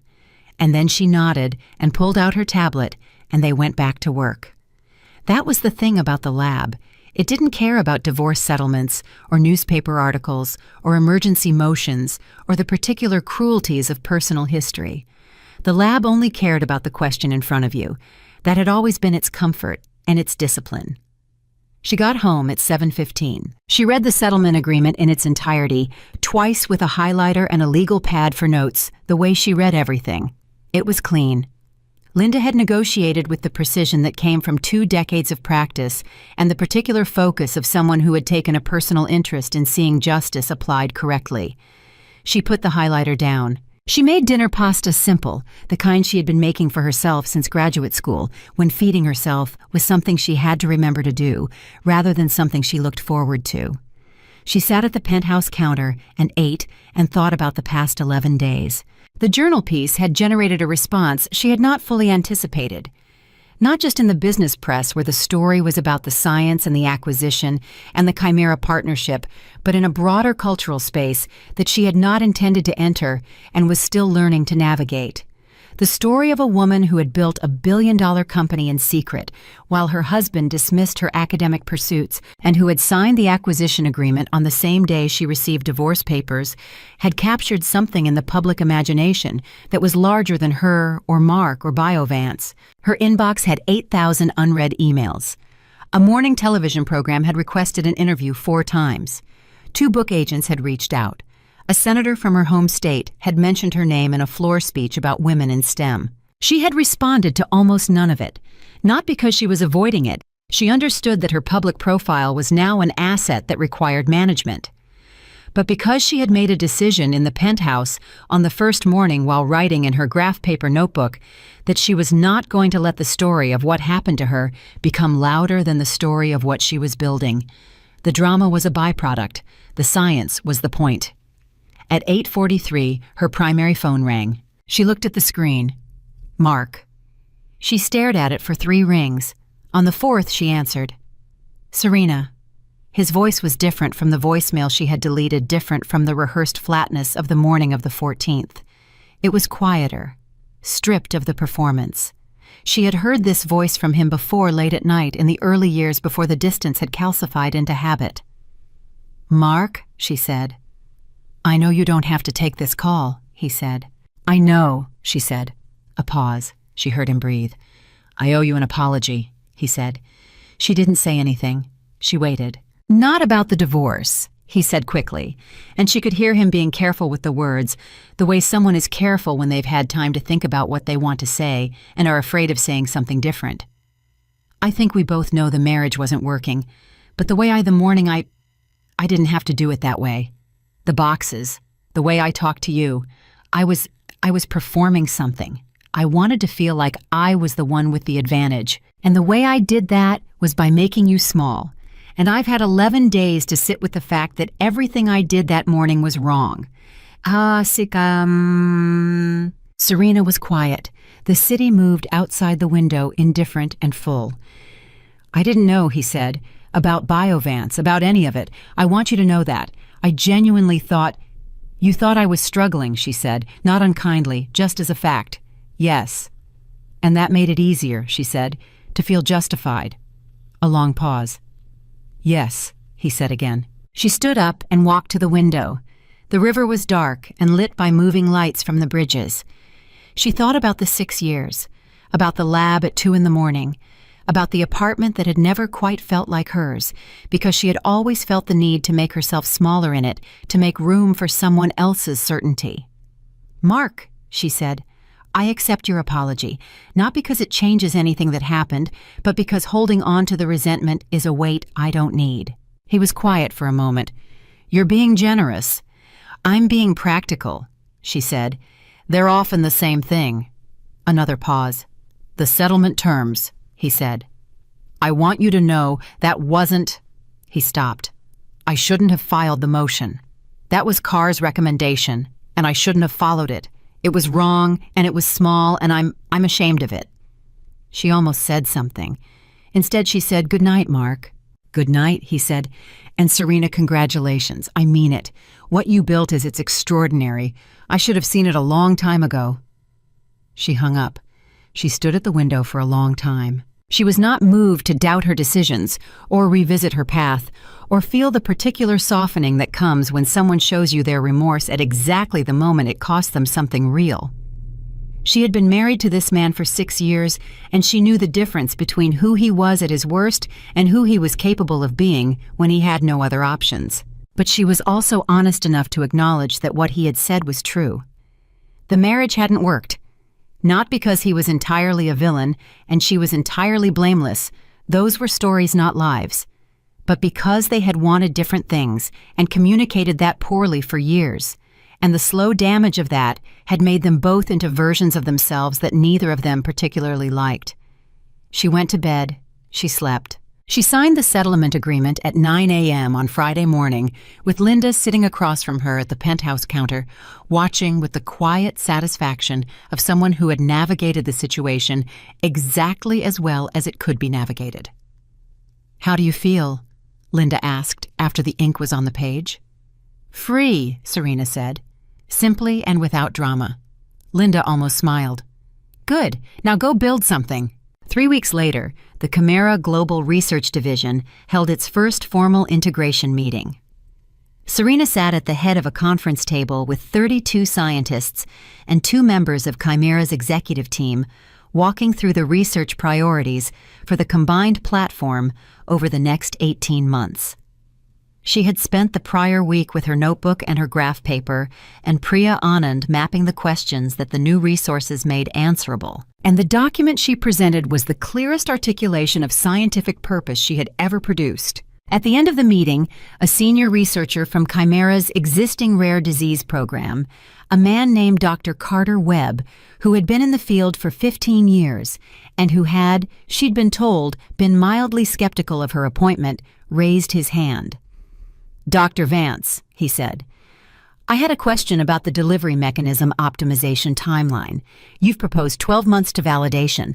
Our internal estimate was 18. "I know," she said. "I read your internal report. Your estimate is based on the assumption that we're using the existing Chimera manufacturing infrastructure. I'm proposing we don't. I'm proposing we use the modified protocol we developed at Biovance, which cuts 4 steps out of the production process and reduces the timeline by approximately 30%. He blinked. "You've already modeled that." "I modeled it 3 weeks ago," she said. "It's in the appendix of the document in front of you." He looked down at the document. He flipped to the appendix. He read for approximately 45 seconds. Then he looked up and said, "This is correct." "I know," she said. Carter Webb was not, she would learn over the following months, a man who gave compliments easily. So what he said next surprised her. "I owe you an apology," he said. "I had a preconceived notion about how this appointment was going to work. I was wrong." The room was quiet. "Thank you, Carter," she said. "Let's get to work." That evening, she sat in the penthouse with a glass of wine she had been saving since before the acquisition, a bottle Daniel had given her 2 years ago, when they had first incorporated with a note that said, "For when we get there." And she allowed herself for the first time the full texture of what had happened. Not the drama of it, not the irony or the poetic justice or the public narrative that had been written and shared and debated in comment sections she refused to read. The real substance of it. What she had built and why, and what it was going to do in the world. Biovance's platform targeted a class of rare genetic diseases that currently had no approved therapies. The patient populations were small by commercial standards, but catastrophically underserved children, mostly with conditions that stripped years from lives before the lives had properly begun. She had chosen this problem not because it was commercially attractive, but because it was solvable, because the biology pointed clearly toward a mechanism that existing approaches had not adequately explored, and because she had met early in her doctoral work the mother of a 7-year-old with one of these conditions, who had looked at her across a hospital conference table and said with absolute flat certainty, "Someone is going to fix this. I need to know if it's going to be you." She had said yes. She had spent 6 years making that yes into something real.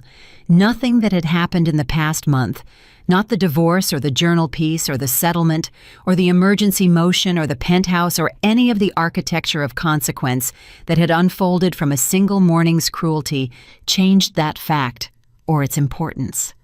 Her phone buzzed. "Daniel, have you seen the Forbes piece?" She hadn't. She opened it. Forbes had published their updated biotech power list. Her name was on it, number 7, with a profile paragraph that described her as one of the most significant scientific founders to emerge in American biotech in the past decade. She read it once. Then she put her phone down and picked up her wine glass and looked at the city. She thought about her father's kitchen table. She thought about the chemistry teacher who had told her that the most dangerous thing she could ever do was decide she already knew her limits. She had not decided that.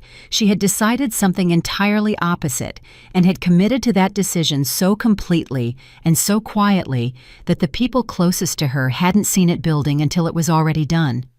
At 9:15 p.m., an unfamiliar number texted her primary phone.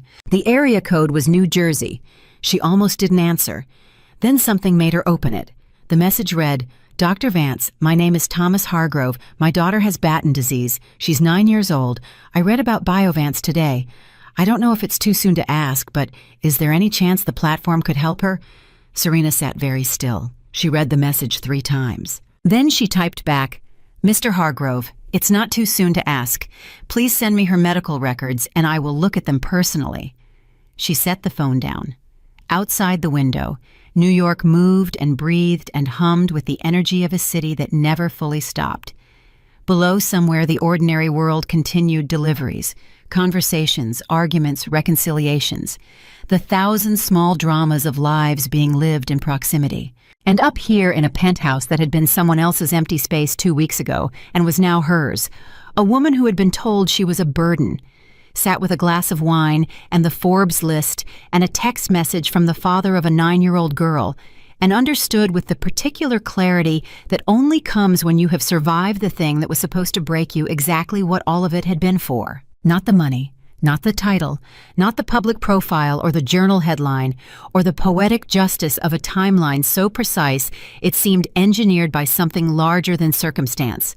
This, a father's message, a child's name, a disease that didn't have to be a sentence. She opened her notebook. She turned to the next clean page. She picked up her pen. But before she began to write, her phone buzzed one more time. This time it was a news alert, not from any of the biotech publications she tracked, but from a general New York business aggregator she had forgotten she was subscribed to. The headline read, "Mark Sterling, former VP at Hollister Partners, quietly departing firm amid internal review." She read the article in 90 seconds. According to 3 anonymous sources, Mark had been asked to step back from his position at the private equity firm where he had worked for 4 years, the firm whose prestige he had held over her like a credential, whose dinner parties she had attended and smiled at and made small talk through while carrying 2 years of secrets. The internal review, the article suggested, had been triggered not by professional misconduct, but by the reputational exposure the firm felt following the public attention around the divorce timeline. In plain language, his employers had decided that being publicly known as the man who threw divorce papers at his wife on the morning she closed an $850 million deal was not the profile they wanted associated with their letterhead. She put the phone face down on the counter. She had not wanted this for him. Not specifically. She was honest enough with herself to know the difference between wanting someone to experience consequences and wanting to cause them harm, and she sat comfortably on one side of that line. What happened at Hollister Partners was not her doing. It was the natural operation of the same forces that had been in motion since the morning he chose to make a spectacle of his own certainty. He had performed his contempt in front of an audience he didn't know was there. The audience had remembered. She turned the phone back over and looked at Thomas Hargrove's message one more time. Then she looked at the blank page in front of her. She began to write. Not about Mark, not about the settlement or the Forbes list or the firm review or any of the wreckage of someone else's miscalculation. She wrote about the science, about the question that Batten disease presented, about the mechanism she had been turning over in her mind for the past 8 months, and had not yet fully articulated the one that kept coming back to her in the space between problems, persistent and specific, and full of a particular brightness that she had learned over 12 years to recognize as the signal that something was there. She wrote for 2 hours. The wine sat untouched. The city moved below, and somewhere in the building's lobby, the doorman she had learned was named Robert, worked his night shift, and the elevator ran its quiet routes, and New York kept being New York, enormous and indifferent and full of the compressed energy of 10 million separate ambitions, while up in the penthouse, unburdened and awake and entirely herself, Serena Vance worked on the next thing. The thing that would come after the thing that had already changed everything. Because that was the real secret, the one no journalist had written and no article had captured and no court filing had touched. The acquisition wasn't the destination. It never had been. It was a resource, a door, a means by which the actual work, the work that mattered, the work that a 9-year-old girl in New Jersey and thousands of children like her needed someone to do, could finally be done at the scale it deserved. She had told the Journal the most dangerous person in any room is the one everyone has stopped paying attention to. What she hadn't said, what she saved for the notebook, and the blank page, and the 2 a.m. hours that still belonged entirely to her, was the second half of that truth. The dangerous part wasn't the invisibility. The dangerous part was what you built inside it. Thomas Hargrove's daughter was named Lily. Serena learned that on a Tuesday morning in early June, 3 weeks after his text message had arrived at 9:15 p.m., while she was sitting with a glass of wine she hadn't touched and a notebook she had filled with the beginning of something new. He had sent Lily's medical records as she had asked, 47 pages, dense with clinical language and imaging reports, and the particular exhausting vocabulary of a family that had spent 2 years learning a medical system they had never wanted to be part of. Serena read all 47 pages in one sitting. Then she sat with her hands flat on the counter and breathed for a while. Then she called Priya. "I need you to pull the Batten disease variant data we flagged in the Q3 analysis," she said. "The late infantile subtype. I want to look at whether the delivery modification we proposed for the Phase 2 timeline applies to the NCL2 mechanism." Priya was quiet for 2 seconds. "You're thinking about a compassionate use application." "I'm thinking about a 9-year-old girl," Serena said. "Pull the data." That afternoon, she was scheduled for a call with Chimera's communications team about the upcoming Innovation Gala, a flagship annual event that Chimera hosted for investors, researchers, and industry partners, and which this year had taken on particular significance given the Biovance acquisition. The PR team had been building toward it for weeks. They wanted Serena front and center. They wanted her story, the acquisition, the science, the profile that the Journal piece had established to anchor the narrative of the evening. She had agreed because Julian Thorne had asked her personally, and because she understood that these obligations were part of the reality she had chosen when she signed the term sheet. But her mind, as it always did, returned to the work. She was on her 3rd cup of coffee and her 2nd hour with the NCL2 data when Daniel knocked on the lab door.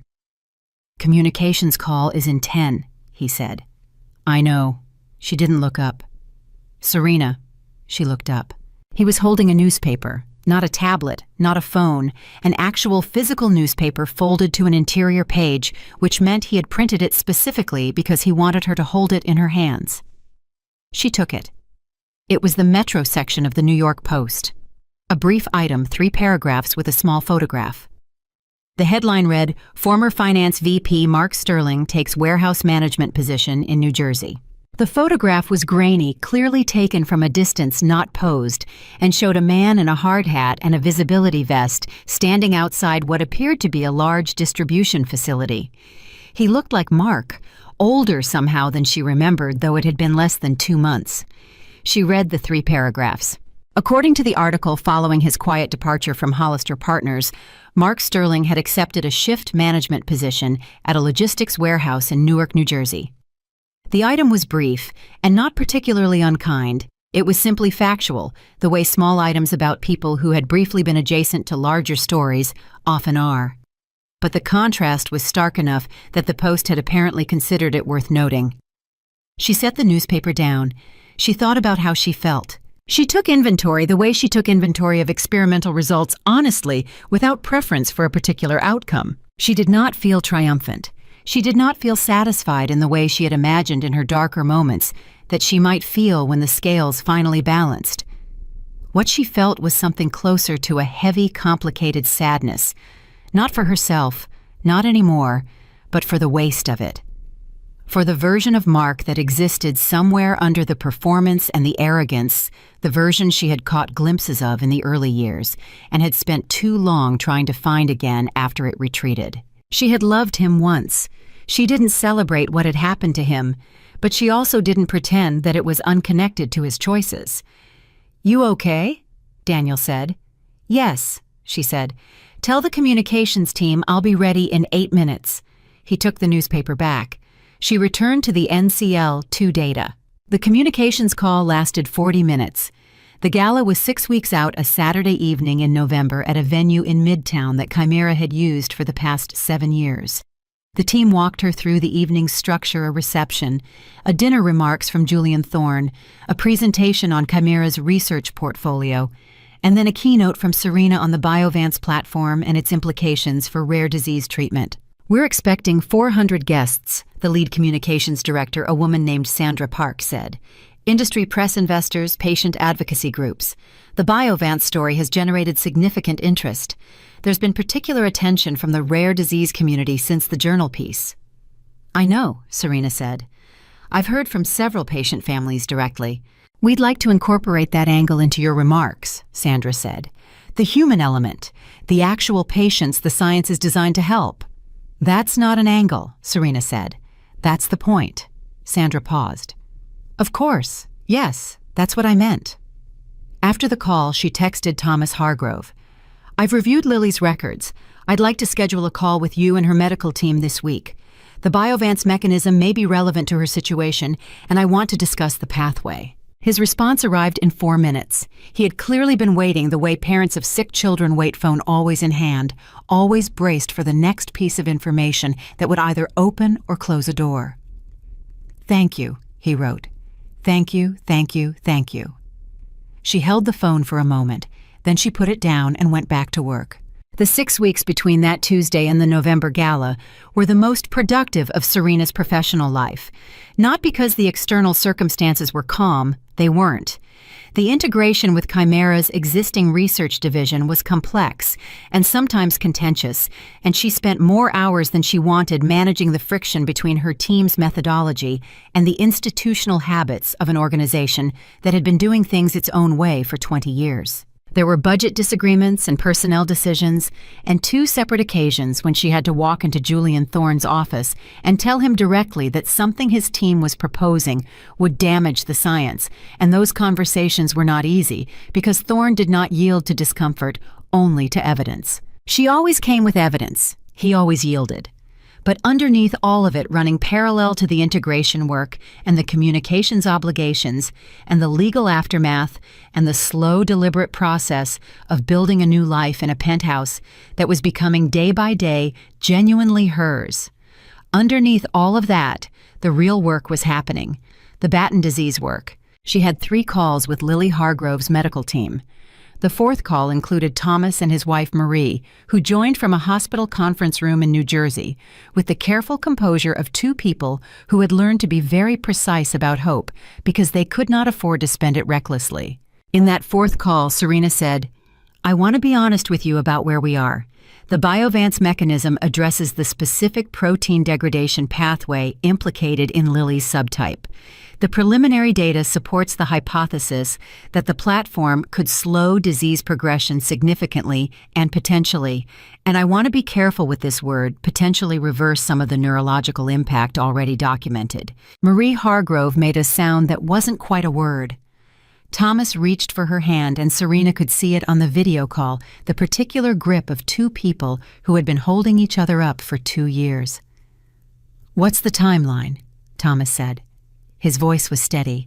He had the steadiness of a man who had learned to ask practical questions because the alternative was to stop functioning. "We're preparing a compassionate use application to the FDA," Serena said. "That process typically takes 8 to 12 weeks for review. We've already submitted the preliminary data package. I've spoken personally to our regulatory team and to Chimera's FDA liaison. We are moving as fast as the process allows." "And if they approve it," Marie said, "then Lily is the first patient in the Biovance Compassionate Use Program," Serena said, "and we get to work." Marie looked at the camera for a long moment. "Dr. Vance," she said, "I need to ask you something, and I need you to answer me honestly, not like a scientist talking to a patient family. Honestly, do you believe this can help her?" Serena didn't hesitate. "Yes," she said, "I believe it can help her. I've believed it since I read her records. That's why I'm here." The call ended shortly after. She sat alone in the lab for a while after the screen went dark. She thought about the 47 times she had run an experiment before it worked.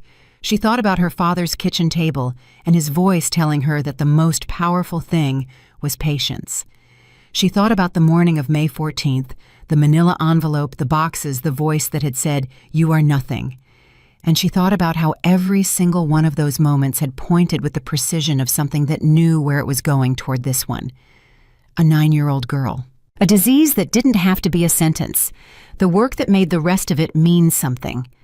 The gala was on a Saturday in the 3rd week of November. She wore a gown the color of polished silver, not because she had planned to make a statement with it, but because it was the most beautiful thing she had ever worn, and she had bought it 3 months ago in a moment of deliberate self-permission, the kind of purchase that said, "You are allowed to take up space now.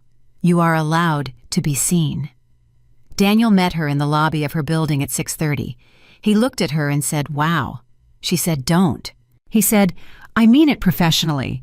You look like someone who just closed an $850 million deal." She almost laughed. "Let's go." The car ride to Midtown took 22 minutes.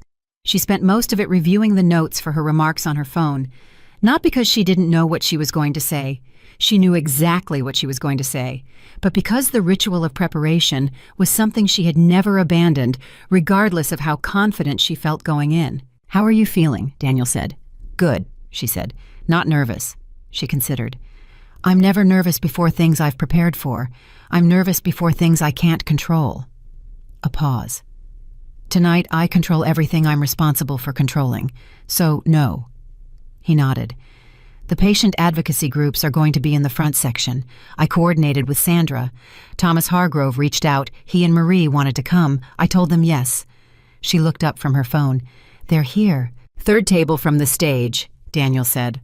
"I hope that was okay." She looked back at her notes for a moment. "That was exactly right," she said. The venue was full when they arrived. 400 people informal, where the particular buzz of a room where the conversation was equal parts social and strategic investors talking to researchers, journalists talking to executives, patient advocates talking to anyone who would listen. The Biovance acquisition had made Serena the most discussed name in this room before she walked into it, and she could feel the attention orient toward her as she entered like a subtle change in air pressure. She did not shrink from it. She moved through the reception with Daniel at her side, speaking to the people who approached her with the focused attention she gave to everything, not performing warmth, but actually present, actually listening, because that was the only way she knew how to be in a room. She spoke to 3 patient advocacy leaders. She spoke to 2 researchers from Chimera's European division who had questions about the Phase 2 timeline. She spoke to a young woman, early 20s, in a green dress, clearly not accustomed to events of this scale, who introduced herself as a first-year PhD student at Columbia who had read the journal piece and had come as a guest of one of the advocacy groups. "I wanted to meet you," the young woman said, with the combination of courage and nervousness that it takes to approach someone you've read about in a newspaper. "I'm starting my doctoral work in rare disease biochemistry.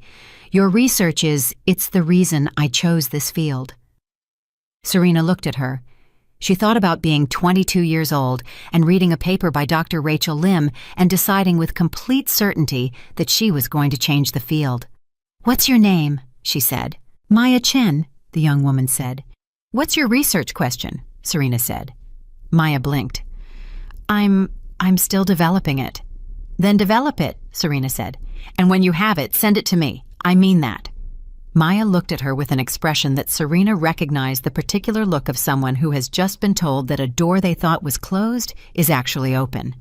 "I will," Maya said. "Thank you." Serena moved on. Dinner was served at 7:45. She sat at the head table with Thorne and Patricia Holt and 2 members of Chimera's board, and the conversation was what dinner table conversations at events like this always are half personal, half strategic, an ongoing negotiation of relationship conducted in the language of small talk. Thorne beside her said quietly between courses, "How is the NCL2 work progressing?" She had not expected him to know about it. She looked at him. "You've been briefed," she said. "I read everything that comes out of the research division," he said, "including the compassionate use application filed last week." He picked up his water glass. "The preliminary data is compelling." "It is," she said. "If it works," he said carefully, "it changes the scope of what the Biovance platform represents, commercially and scientifically. "I know," she said. "That's not why I'm doing it." He looked at her for a moment. "I know it's not. That's why I want it to work even more." It was, she realized, the most human thing Julian Thorne had ever said to her. She filed it away. At 9:15, Sandra Park appeared at her elbow. "Dr. Vance, 10 minutes." She excused herself from the table and found a quiet corner backstage where she stood alone for 5 minutes and breathed. She thought about nothing in particular. She let the noise of the room become background. She arrived at that place of focused stillness that she had learned through years of practice to access at will. Then she walked out onto the stage. The room quieted. 400 faces. Lights. The particular electric silence of a crowd that had heard a story and wanted to hear it completed. She did not begin with the acquisition. She did not begin with her background or her degrees or the structure of the BioVance platform. She began with a question.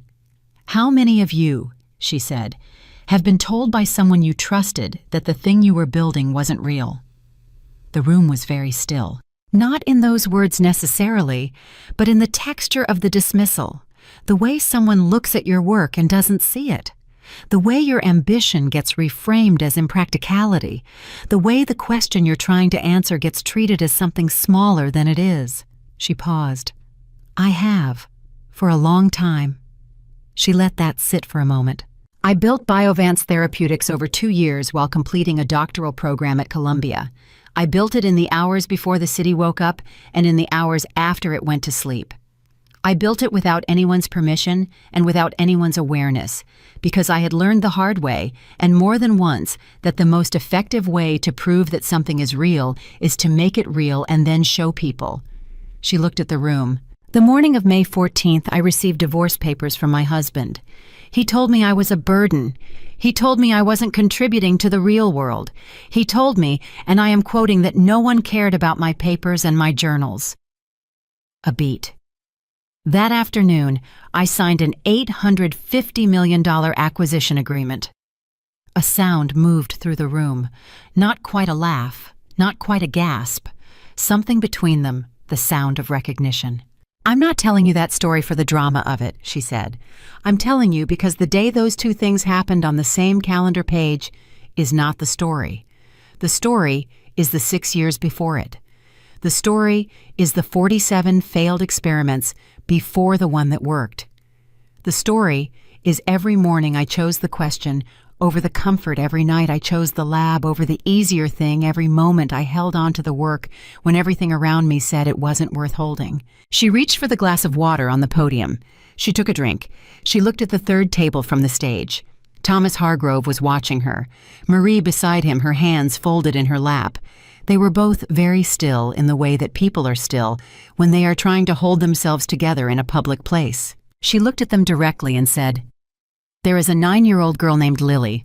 Her father sent me a text message at 9:15 p.m. on a Friday night after reading a newspaper article because he had run out of other options and he decided to try one more door." She paused.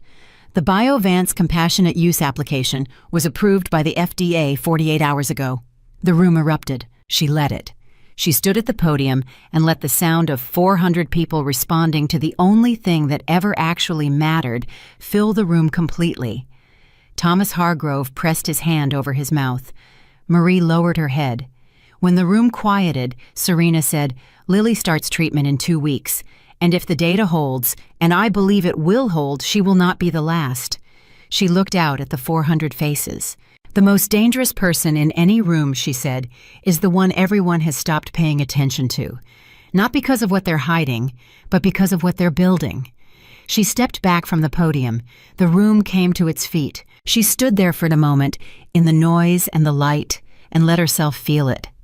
Not the applause, not the recognition, not the particular validation of a crowd responding to a story they found moving. She let herself feel something quieter and more essential than all of that. She let herself feel the 6 years, all of it. The pre-dawn mornings and the failed experiments and the lab at 2 a.m. and the stipend checks and the grant applications and the sleepless nights and the dinners eaten alone and the boxes on the curb that a man had packed to signal her smallness and the manila envelope and the boardroom and the penthouse and the graph paper notebook and the NCL2 data, and Thomas Hargrove's text message, and Lily's 47 pages of medical records. She let it exist as what it was. Not a story of revenge, not a story of triumph over a villain who had underestimated her. Those were the headlines, and the headlines were not wrong, but they were not the truth. The truth was simpler and harder and more worth saying. She had wanted to do something that mattered. She had been told in 1,000 ways, large and small, that she didn't have what it took. She had done it anyway. After the applause settled and the event moved into its closing hour, she made her way to the third table. Thomas Hargrove stood when he saw her coming. He was a large man, broad-shouldered, with the kind of face that suggested he was usually very good at keeping things in check, and he was not keeping things in check right now. He reached out and shook her hand with both of his. He didn't speak for a moment. Then he said, "How do I thank you for something like this?" She said, "You let us do the work. That's all I need." Marie stood too. She was smaller than Thomas, with Lily's same dark eyes, and she looked at Serena with an expression that was past gratitude, something rawer and more essential, the look of a woman who had been carrying an unbearable weight and had just felt someone else put their hands under it. "She drew you a picture," Marie said. She reached into her purse and produced a folded piece of paper, clearly a child's drawing on the slightly waxy paper that comes in school sketchbooks. Serena unfolded it. It was a drawing of 2 stick figures. One was clearly small, a child with a bow in her hair. One was taller in a dress with what appeared to be a large star above her head. At the bottom, in careful, uneven letters, "For the lady who is helping me, love, Lily." Serena stood with the drawing in her hands for a long moment. She thought about the morning of May 14th, about the man who had told her she was nothing and walked out, about the elevator and the cab and the boardroom and the key card and the blank page, and the question she had written at 2 in the morning about NCL2 mechanisms, about all the things a person builds inside the silence while the world is looking somewhere else. She folded the drawing carefully. She put it in her evening bag. "Tell her," she said to Marie, "that I'm going to keep it on my desk, right next to the notebook where I do my best work." Marie pressed her lips together and nodded. Daniel appeared at her elbow 20 minutes later. The event was winding down, guests gathering, coats, conversations, extending into hallways, the gradual dissolution of a formal evening back into ordinary life.